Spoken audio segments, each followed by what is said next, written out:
Hi friends, welcome to my channel. So మనం last వీడియోలో కొన్ని ఇంటర్వ్యూ క్వశ్చన్స్ అలానే కొన్ని కాన్సెప్ట్స్ డిస్కస్ చేసాం కదా.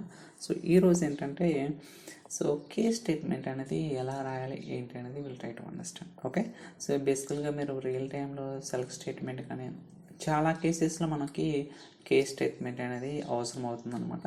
సో అది ఎలా రాయాలి ఏంటి అనేది కూడా will try to see that. So for timing నేనైతే స్క్రిప్ట్ రెడీ చేశాను, బట్ నేను డీటెయిల్గా ఇంతకుముందు చెప్పినట్టుగా ప్రతిదీ కూడా ఇన్ అండ్ అవుట్ చెప్తాను అనమాట. So try to understand. Okay, ఈ ఎగ్జాంపుల్కి నేను టీబీఎల్ ఎంప్లాయ్ అనే టేబుల్ తీసుకున్నాను. ఇక్కడ employee ID, title, gender, marital status, vacation hours అని కొన్ని కాలమ్స్ తీసుకున్నాను. ఫస్ట్ ఎగ్జిక్యూట్ చేద్దాం.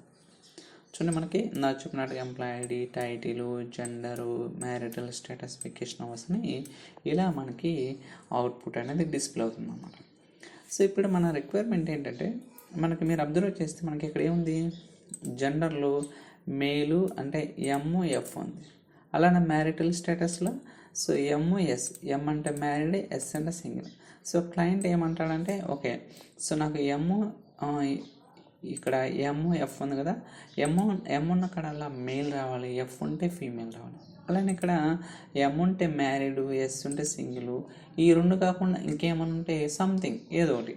ఇలా కొన్ని కేసెస్లో మనకి సో ఆన్ ద ఫ్లై అనేది మనం కాలం అనేది డిరైవ్ చేయాల్సి ఉంటుంది అనమాట. ఓకే, సో దీనే డిరైవ్డ్ కాలం కూడా అంటారు ఎస్ఎస్ఐఎస్లో. బట్ ఇక్కడ ఏంటంటే కేస్ స్టేట్మెంట్ ద్వారా కొత్తగా కాలం క్రియేట్ చేయొచ్చు అనమాట. మనం ఏదైతే కాలం క్రియేట్ చేస్తున్నామో అది ఆన్ ద ఫ్లైలో ఉంటుంది, ఎక్కడ కూడా స్టోర్ అవ్వదు అనమాట.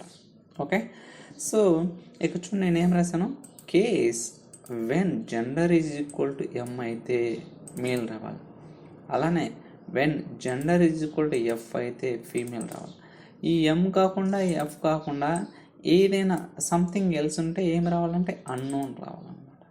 Except this two, if anything is there I want to display unknown. అలానే సో దానికి కాలం నేను ఏం డిఫైన్ చేశాను, జెండర్ ఇన్ఫర్మేషన్ అని డిఫైన్ చేశాను. అలానే ఇక్కడ ఇంకొక కాలం కూడా డిఫైన్ చేస్తున్నాం అన్నమాట. కేస్ వెన్ మ్యారిటల్ స్టేటస్ కూడా ఎం అయితే మ్యారీడ్ అని రావాలి. అలా కాకుండా వెన్ మ్యారిటల్ స్టేటస్ కూడా ఎస్ అయితే సింగిల్ రావాలి. ఈ రెండు కాకుండా ఇంకేదన్నా ఉంటే ఆ కాలంలో వాల్యూస్ అనేది అన్నోన్ రావాలన్నమాట. ఓకే, సో దానికి ఏం డిఫైన్ చేసిన end as marital status information. ఇలా మనం ఏంటంటే ఎన్ని కేస్ స్టేట్మెంట్లను రాసుకోవచ్చు అనమాట, based on the condition. Okay, మీకు ఈ కాలంలో ఈ వాల్యూస్ ఉన్నాయి, ఈ వాల్యూ ఉన్నప్పుడు ఏం డిస్ప్లే చేయాలి. ఇలా మనం ఏంటంటే బేస్డ్ ఆన్ ది రిక్వైర్మెంట్ని బట్టి మనం డిఫైన్ చేసుకోవాల్సి ఉంటుంది. ఫస్ట్ అవుట్పుట్ చూద్దాం, ప్రాపర్గా వస్తుందో లేకపోతే ఏదైనా ఫెయిల్ అవుతుందో will try to see that.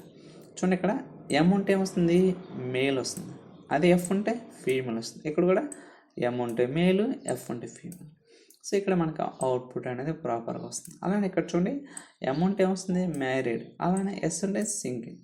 ఇలా మనం ఏంటంటే సో ఎన్ని కాలమ్స్కైనా కేస్ స్టేట్మెంట్ అనేది డిఫైన్ చేసుకోవచ్చు అనమాట. Okay, well good. ఓకే, ఇప్పుడు ఇంకొక రిక్వైర్మెంట్ ఏంటంటే, సో మీరు అబ్జర్వ్ చేస్తే ఇక్కడ వెకేషన్ అవర్స్ అని ఉంది కదా.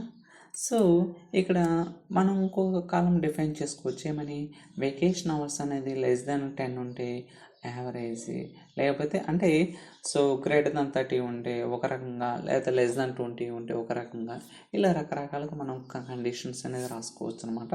బట్ నేను ఇక్కడ కొన్ని కండిషన్స్ రాసాను. ఏమని, when vacation hours greater than 0 less than అది ఈక్వల్ టు 30. అంటే వెకేషన్ అవర్స్ అనేది 0 కన్నా ఎక్కువ ఉండి 30 కన్నా తక్కువ ఉంటే ఇది డిస్ప్లే చేయాలి, బిలో యావరేజ్. అలా కాకుండా ఈ రెండింటి మధ్యలో ఉండి, అంటే గ్రేటర్ దాన్ 30 ఉండాలా, లెస్ దాన్ 60 ఉండాలి. అలా ఉంటే అబోవ్ యావరేజ్. అలా కాకుండా గ్రేటర్ దాన్ 60 ఉండి బిలో అంటే లెస్ దాన్ 80 అయితే యావరేజ్. అలానే గ్రేటర్ దాన్ 80 ఉండి లెస్ దాన్ 98 ఉంటే గుడ్ అని. ఈ రెండు కాకుండా ఉంటే అంటే ఈ స్పెసిఫై చేసిన కండిషన్స్లో ఏది కాకుండా సరే వెరీ గుడ్ రావాలన్నమాట. ఇలా మనం ఏంటంటే మల్టిపుల్ కండిషన్స్ అనేది రాసుకోవచ్చు అనమాట. There is no problem. So first output చూద్దాం, వర్క్ అవుతుందా లేకపోతే ఫెయిల్ అవుతుందా విల్ రైట్. చూడండి, సో మీరు అబ్జర్వ్ చేస్తే మనం రాసిన కండిషన్స్ 0 to 30. చూడండి, బిలో యావరేజ్, ఇక్కడ అబోవ్ యావరేజ్ వచ్చింది. అలానే ఇక్కడ గుడ్ వచ్చింది. అలానే ఇక్కడ యావరేజ్ వచ్చింది. ఇంకా వెరీ గుడ్ కూడా వస్తుంది, బట్ మనకి అవుట్పుట్ అనేది సో ఎక్కడుంది వెరీ గుడ్, ఐ థింక్ 98 అలా ఉంటే వస్తుంది. సో యా చూడండి ఇక్కడ వెరీ గుడ్ ఉందన్నమాట. ఇలా మనం ఏంటంటే మల్టిపుల్ కండిషన్స్ అనేది రాసుకోవచ్చు గైస్. ఓకే, ఇది ఒక ఎగ్జాంపుల్. బట్ ఇక్కడ ఏంటి, మనం ఇప్పుడు దాకా ఒక కాలం మీదే డిఫైన్ చేసినాం. ఏమేంటి, సో జెండర్ కావచ్చు, మ్యారిటల్ స్టేటస్ కావచ్చు, అలానే వెకేషన్ అవర్స్. బట్ అలా కాదు, మీరు మల్టిపుల్ కాలమ్స్ మీద కూడా డిఫైన్ చేసుకోవచ్చు. There is no problem. ఇక్కడ చూడండి, నేను ఇది వెకేషన్ అవర్స్ అనే కాలం మీద డిఫైన్ చేసిన, అలానే జెండర్ ఈజ్ ఈక్వల్ టు ఇలా. అంటే కేస్ స్టేట్మెంట్ అనేది మల్టిపుల్ కాలమ్స్ కూడా డిఫైన్ చేసుకోవచ్చు. దేశం ఒక కాలం కాదు, 2, 3, 4 మీ ఇష్టం. మీ రిక్వైర్మెంట్ బట్టి ఎలా కావాలంటే అలా రాసుకోవచ్చు అన్నమాట. చూడండి ఇక్కడ ఇలా వెకేషన్ అవర్స్ ఈ కండిషను, అలానే and gender is equal to MI ఉండాలి. అలానే ఇది కూడా ఇలా మనం ఏంటంటే రకరకాలుగా రాయొచ్చు. ఓకే, అవుట్పుట్ చూద్దాం. ఏముంది, so greater than 0 less than 30 and gender is equal to male అయి ఉంటే యావరేజ్. ఓకే, చూడండి ఈ రెండు కండిషన్స్ సాటిస్ఫై అయితే నాకేం రావాలా, యావరేజ్ రావాలి. ఒకవేళ ఈ రెండు కండిషన్స్ అయితే గుడ్ రావాలి. అలా కాకుండా వేరేదైతే సేల్స్ ఇన్ఫో రావాలి, సంథింగ్. ఓకే, అంటే మనకి ఇక్కడ అవుట్పుట్ ఇంపార్టెంట్ కాదనమాట. అంటే ఏం రాసామన్నది ఇంపార్టెంట్ కాదు, అసలు ప్రాపర్గా ఫంక్షనాలిటీ అనేది ప్రాపర్గా వర్క్ అవుతుందో లేదు అది ఇంపార్టెంట్ మనకి ఇక్కడ. ఓకే, సో ఇలా మల్టిపుల్ కాల్స్ మీద కూడా డిఫైన్ చేసుకోవచ్చు. సో మనం ఈవెన్ ఆర్డర్ బై క్లాజ్లో కూడా యూజ్ చేసుకోవచ్చు. నాట్ ఓన్లీ సెల్ఫ్ స్టేట్మెంట్లో మనకి కేస్ స్టేట్మెంట్ కాదు, ఆర్డర్ బైలో రాసుకోవచ్చు, గ్రూప్ బైలో రాసుకోవచ్చు, మన ఇష్టం మనకి ఎక్కడ కావాలంటే అక్కడ రాసుకోవచ్చు అన్నమాట. చూడండి ఇక్కడ నేనేం రాశాను, order by case when gender is equal to male అయితే వెకేషన్ అవర్స్ డిసెండింగ్ ఆర్డర్లో రావాలి. చూడండి, then vacation hours and descending. When gender is equal female అయితే దెన్ వెకేషన్ అవర్స్ అసెండింగ్ అని రావాలి. అంటే ఇక్కడ ఏంటంటే జెండర్ అనే కాలంలో మేల్ ఉంటే వెకేషన్ అవర్స్ అనేది డిసెండింగ్ ఆర్డర్లో రావాలి.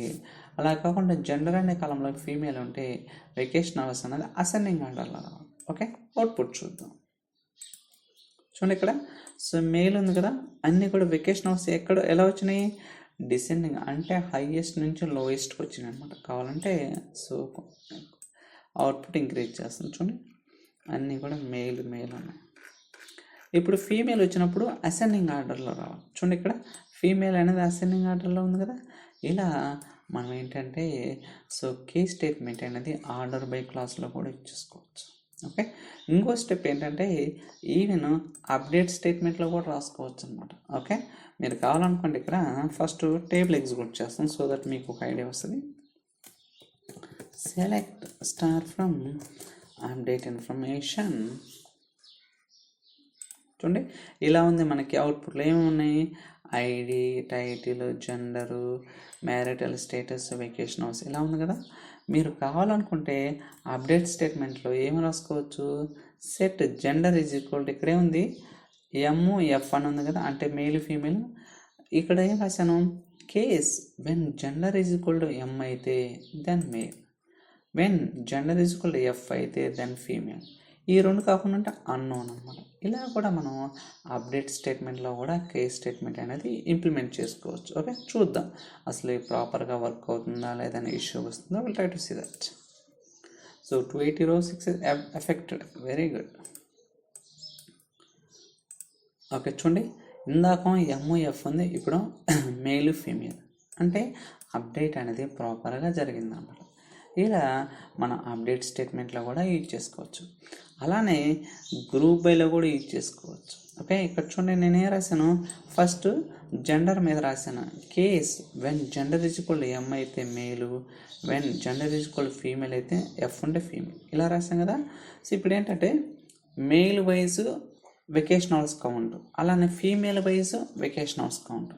ఇలా నేను గ్రూప్ బైలో కూడా రాసాను. అంటే మనం బేసికల్గా మీరు ఎప్పుడైనా సెలెక్ట్ స్టేట్మెంట్లో అగ్రిగేట్ ఫంక్షన్స్ యూజ్ చేసినప్పుడు నాన్ అగ్రిగేట్ కాలమ్స్ ఏదైతే మీరు డిఫైన్ చేస్తారో సెలెక్ట్ స్టేట్మెంట్లో అవి ఖచ్చితంగా గ్రూప్ బై క్లాస్లో యూజ్ చేసుకోవాలన్నమాట. మనకి ఇక్కడ ఏంటి నాన్ అగ్రిగేటెడ్ కాలము ఇది కదా. సో ఖచ్చితంగా ఇక్కడ అగ్రిగేట్ ఫంక్షన్ ఇచ్చేసినప్పుడు ఏదైతే ఈ కండిషన్ రాస్తామో అది ఖచ్చితంగా గ్రూప్ బైలో స్పెసిఫై చేయాల్సి ఉంటుంది. అఫ్కోర్స్ గ్రూప్ బై అందరికీ తెలిసిందే. సో అందువల్ల మనం ఇలా రాయాలన్నమాట ఖచ్చితంగా. చూడండి, ఫీమేల్ టోటల్ వెకేషన్ అవర్స్, అలానే మేల్ వెకేషన్ అవర్స్, ఇలా మనం గ్రూప్ బైలో కూడా రాసుకోవచ్చు అనమాట. ఓకే, సో ఏంటి self statement, order by class, update, group by, ఇలా కేస్ స్టేట్మెంట్ అనేది చాలా ఉపయోగపడుతుంది అనమాట. Okay, so it's like deriving new కాలం. అంటే ఏదైతే డేటా ఉంటుందో టేబుల్లో, ఆ టేబుల్లో ఉన్న డేటా మీద మీరు ఎక్స్క్యూజ్ మీ మీరు ఏదన్నా సారీ ఫర్ దట్ మీరు ఏదన్నా కొత్తగా కాలం డిఫైన్ చేసుకోవాలంటే మనకి కేస్ స్టేట్మెంట్ అనేది చాలా ఉపయోగపడుతుంది అనమాట. I think that's all for today's video. In case if you are looking for training, so please send an email. So ఈ వీడియో కనుక మీకు నచ్చినట్టయితే లైక్ చేయండి, సబ్స్క్రైబ్ చేయండి. Thank you so much for watching. Will catch you in the next video. Bye.